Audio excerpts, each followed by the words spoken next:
AP EAMCET 2025కి సంబంధించి BiPC counselling మనకి B Pharmacy మరియు ఫార్మడీకి సంబంధించి రేపటి నుండి వెబ్ ఆప్షన్ అయితే మనకి స్టార్ట్ కావడం జరుగుతుంది. సో మనకి వెబ్ ఆప్షన్ ప్రాసెస్లో ఒక చిన్న డెమో చెప్తాను, ఎటువంటి తప్పులు చేయకూడదు అనేది. సో మీకు రేపైతే ఫుల్ వీడియో చేస్తాను, ఎలా వెబ్ ఆప్షన్ పెట్టాలి, స్టెప్ బై స్టెప్ ప్రాసెస్ ఏంటి అంతా చెప్తాను. మెయిన్గా మనకి వెబ్ ఆప్షన్ ఓపెన్ అయిన తర్వాత ఈ విధంగా అయితే ఉంటాయి. సో మీరు పలానా జిల్లాలోనే వెబ్ ఆప్షన్ పెట్టాలి అనుకుంటే ఇక్కడ డిస్టిక్లో ఆల్ అనే దాని మీద ప్రెస్ చేస్తే మనకి ఈ విధంగా టోటల్ డిస్టిక్ డేటా అయితే ఉంటుందన్నమాట. సో అది ప్రెస్ చేస్తే ఆ జిల్లాలో ఉండే కాలేజీలు రావడం జరుగుతుంది. లేదు నేను అన్ని జిల్లాలో ఒకసారి చూసి పెడదాం అనుకుంటే ఇక్కడ ఆల్ అని ప్రెస్ చేస్తే మనకి ఈ విధంగా అయితే ఉంటుందన్నమాట.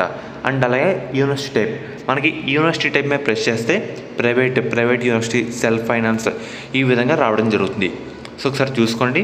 అండ్ అలాగే తర్వాత మనకి ఈ విధంగా 2 బాక్స్లు అయితే ఉంటాయి, ఒకటి లెఫ్ట్ది ఇంకోటి రైట్ది. మనకి ఇక్కడ లెఫ్ట్ బాక్స్లో మనకి ఈ విధంగా అయితే ఉంటుంది కదా. సో నేను ఫస్ట్ కాలేజ్ పెట్టాలి అని అనుకుంటున్నాను. ఏ విధంగా పెట్టాలంటే ఇక్కడ ప్లస్ బాక్స్ ఉంది కదా, ప్లస్ సింబల్ అయితే ఉంది కదా, దీని మీద ప్రెస్ చేస్తే ఇక్కడున్న కాలేజు ఇక్కడికైతే రావడం జరుగుతుంది ఇలాగా. సో మీరు ఒకసారి కిందకైతే స్క్రోల్ చేస్తే కిందకైతే వెళ్తే అయితే ఉంటుంది అన్నమాట. సో మీకు నచ్చిన కాలేజెస్ యాడ్ చేసుకోండి, ప్లస్ నొక్కితే ఇక్కడికైతే రావడం జరుగుతుంది ఈ విధంగా. అండ్ అలాగే మనకి ఈ విధంగా అయితే వస్తుంది అన్నమాట.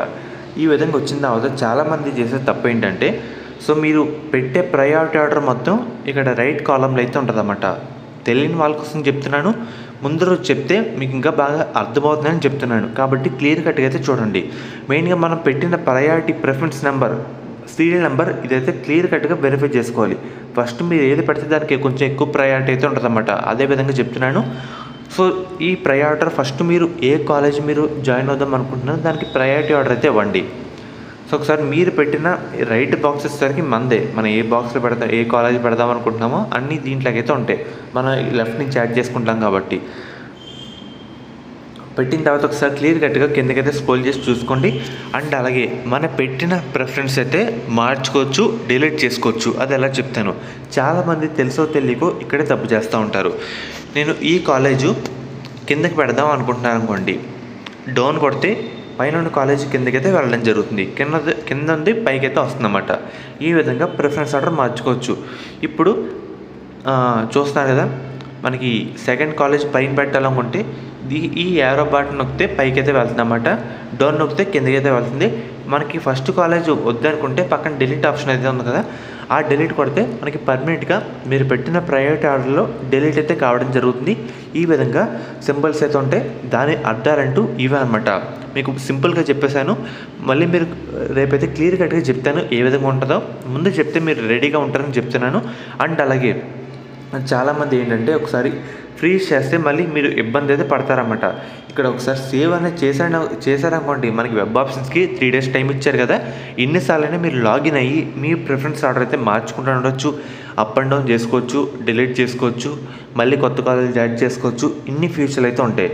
అదే ఫ్రీజ్ చేస్తారనుకోండి ఇది అసలు మార్చుకోలేరు. మీ ప్రయారిటీ ఆర్డర్లో మీకు అంటూ మళ్ళీ ఈ కాలేజ్ పెడితే ఎలా ఉంటుంది, ఈ కాలేజ్ తెస్తే ఎలా ఉంటుంది, ఇలాగ చిన్న ఆశలు అయితే ఉంటాయి. అది పెట్టుకుంటే ఫ్రీజ్ చేస్తే అస్సలు ఉంటుంది అన్నమాట. అందుకు చెప్తాను, మీకు 1000 సార్లని చెప్తాను, సేవ్ చేసుకుంటే మీకు చాలా బెనిఫిట్ అయితే కావడం జరుగుతుంది. ఫ్రీజ్ అయితే చేసుకోవద్దు, అర్థమవుతుంది కదా.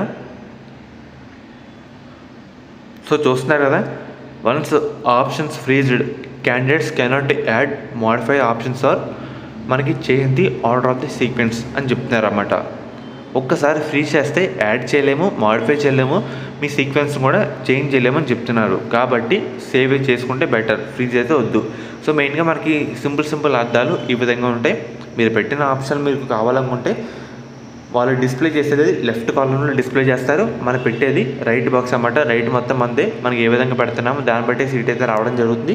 దీంట్లో ఉన్న కాలేజ్ కావాలనుకుంటే ప్రెస్ చేస్తే మనకి ఇక్కడైతే రావడం జరుగుతుంది. ఇక్కడ ప్రయారిటీ ఆర్డర్ కూడా చేంజ్ చేసుకోవచ్చు.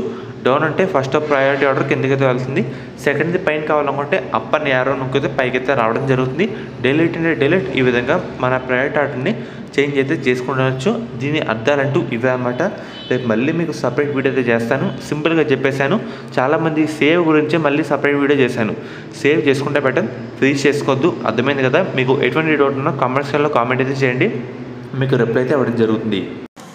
శాస్త్ర కాలేజ్ అన్నమాట. ఈ కాలేజ్ అయితే మనకి నెల్లూరులో అయితే ఉంది. వీళ్ళు ప్రొవైడ్ చేసే కోర్సుల విషయానికి వస్తే కనుక బీఫార్మసీ, ఫార్మాడీ మనకి గవర్నమెంట్ అందించే 38,000 ఫీజు రిమబర్స్మెంట్ కాకుండా 20,000 కట్టి మనం ఈ కాలేజ్లో జాయిన్ అయితే అవ్వచ్చు. మనకి ముఖ్యంగా మేనేజ్మెంట్ సీట్స్ కూడా అందుబాటులో అయితే ఉన్నాయన్నమాట. మనకి మెయిన్గా 100% ప్లేస్మెంట్స్ అసిస్టెంట్ అయితే ఉందన్నమాట. మీరు డైరెక్ట్గా దీంట్లో ఒకే క్యాంపస్లో వేరు బిల్డింగ్స్లో అయితే ఉన్నాయి. అమ్మాయిలకి సేఫ్టీ పరంగా శాస్త్ర college of pharmaceutical science for women అనే కాలేజ్ అయితే ఉంది. అండ్ అలాగే మనకి కో ఎడ్యుకేషన్ కూడా ఉందన్నమాట. మీకు నచ్చిన దాంట్లో జాయిన్ అయితే అవ్వచ్చు. మీకు ఎటువంటి డౌట్ ఉన్నా డిస్క్రిప్షన్లో ఒక నెంబర్ అయితే ప్రొవైడ్ చేస్తాను. ఈ కాలేజ్ అయితే మనకి నెల్లూరులో అయితే ఉందన్నమాట. డైరెక్ట్ అయితే జాయిన్ అవ్వచ్చు. అండ్ అలాగే ఒకసారి మీకు అయితే స్క్రీన్ మీద చూపిస్తానమాట. మీకు ఎటువంటి డౌట్ ఉన్నా స్క్రీన్ మీద కనిపిస్తున్న నెంబర్కి ఒకసారి కాంటాక్ట్ అయితే అవ్వండి. వాళ్ళు మిమ్మల్ని గైడ్ చేస్తారు. A to Z ఇన్ఫర్మేషన్ వాళ్ళైతే చెప్తారన్నమాట. శాస్త్ర college of pharmaceutical science for women college code విషయానికి వస్తే SPSW. కో ఎడ్యుకేషన్ కూడా ఉంది. కాలేజ్ కోడ్ విషయానికి వస్తే SC1 SPRC.